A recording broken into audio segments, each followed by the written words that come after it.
Hello, my name is James York and I will be doing a math tutorial on the ratio and root test.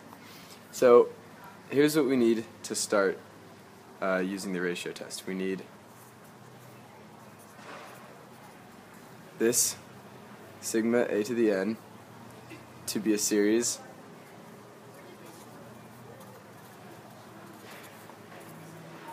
with non-zero terms. So, once we've had that, we can apply the ratio test, which looks like this.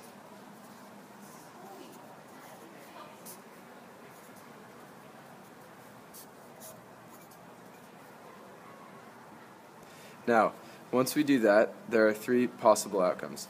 The first outcome is that this is less than 1, in which case the series will converge. Absolutely.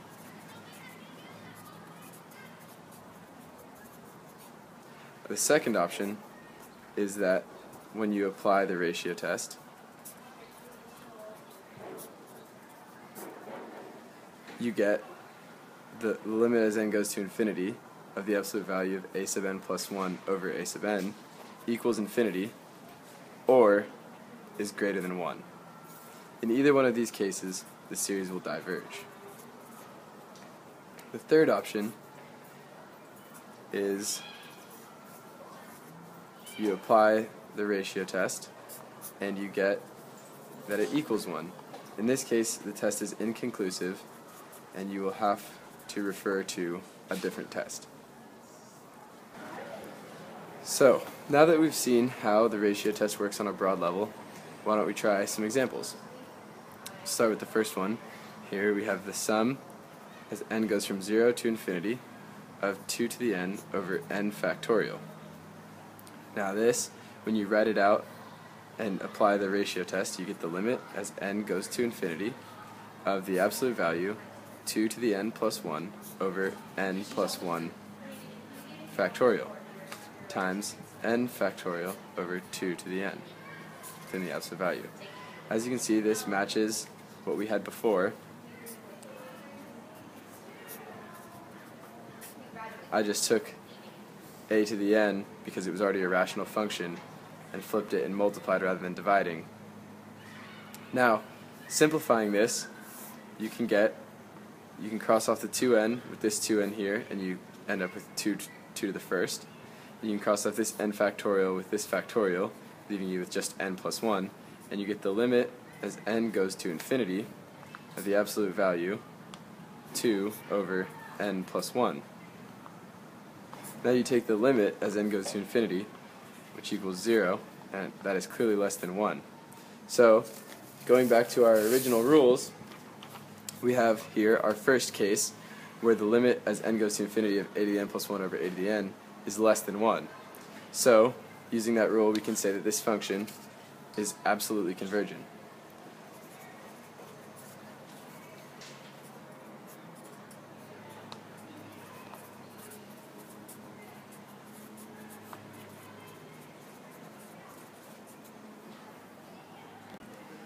So, here's another example.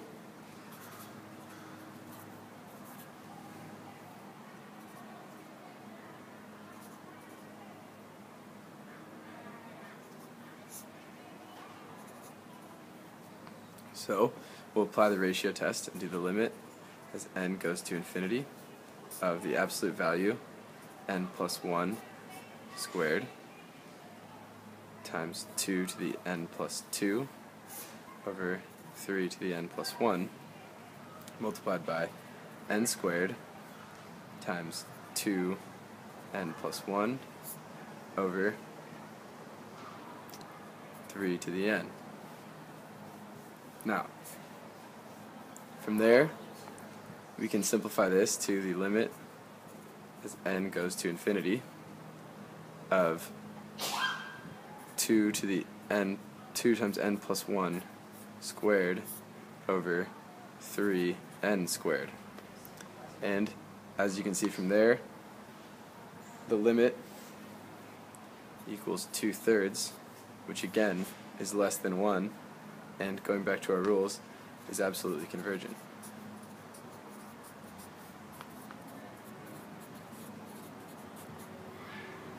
How about another example? Here is something a little different. Now this right here should give you a hint that it's probably going to be something with e, or the natural logarithm, just to get us started on the question there. And why don't we try the ratio test?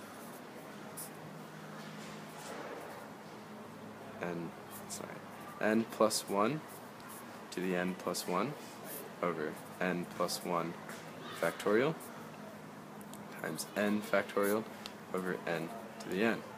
Now this will clearly cancel that, but after that it gets a little more complicated. Now you have the limit as n goes to infinity of n plus 1 to the n plus 1 over n plus 1 times 1 over n to the n. Now you can take this, and it will cancel with one of these. So now you have the limit as n goes to infinity of n plus 1 to the n over n to the n, which equals the limit as n goes to infinity of 1 plus 1 over n to the n.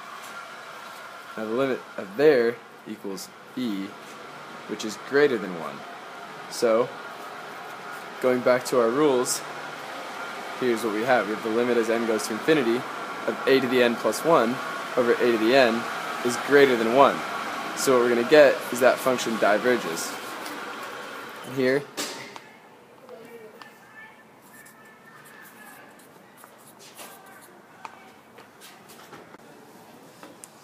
so here's our last example.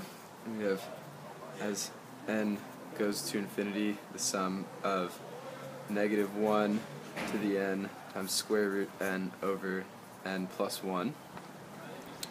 And so if we apply the ratio test here, we get the limit as n goes to infinity of the absolute value of square root n plus 1 over n plus 2 times n plus 1 over square root n. So if we simplify that a little, we get the limit as n goes to infinity of the absolute value square root n plus 1 over n times n plus 1 over n plus 2. And if you take that limit, we get square root 1 times 1, which equals 1. So, if we take our rules that we made earlier here, bring them back in, clearly we have this last case, and the ratio test is inconclusive. So, we'll have to use some other test to figure out if this is convergent or divergent, because the ratio test is not useful. So as we just did the ratio test, you may have noticed that it was most useful when dealing with n factorial, because as you took the sum of that and applied the ratio test, you got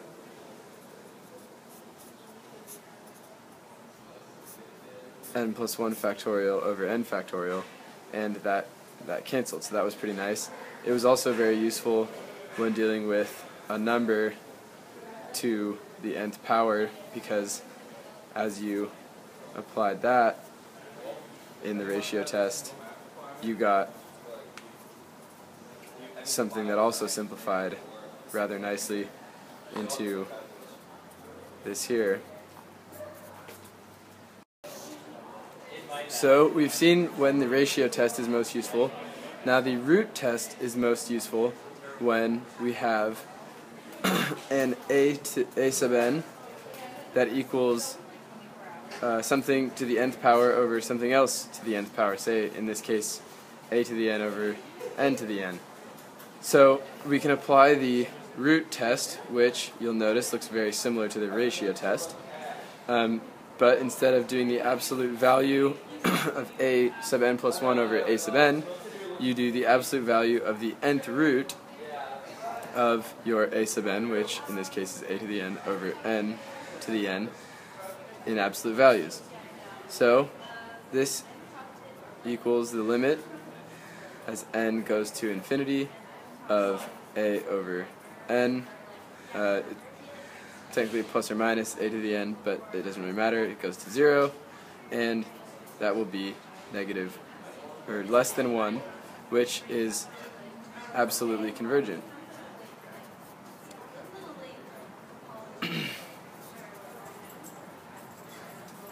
So this leads me to the rules that will dictate when you can use the ratio or the root test and what they tell you, and they're very similar to the ratio test. There's one less stipulation here where this series only has to be a series. It doesn't have to be a non-zero series, so that is kind of nice. And again, we have the three potential outcomes. The first potential outcome is that the limit as n goes to infinity of the nth root a sub n in absolute values is less than 1, in which case it is absolutely convergent, which is what you saw in the example, quick example that I just showed you. And the second potential is the limit as n goes to infinity of the nth root absolute value a sub n is equal to infinity or greater than 1, in which case it is divergent. And then the third option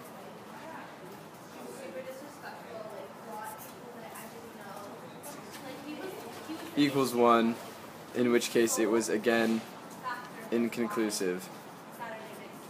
So, as you can see, it is very similar to the ratio test, but it is used at different times, namely when you have here the something to the nth power over something else to the nth power, rather than n factorial or something to the or a constant to the nth power. So here is a quick example. We have the sum of as n goes to infinity of 1 over n minus 1 over n squared to the n.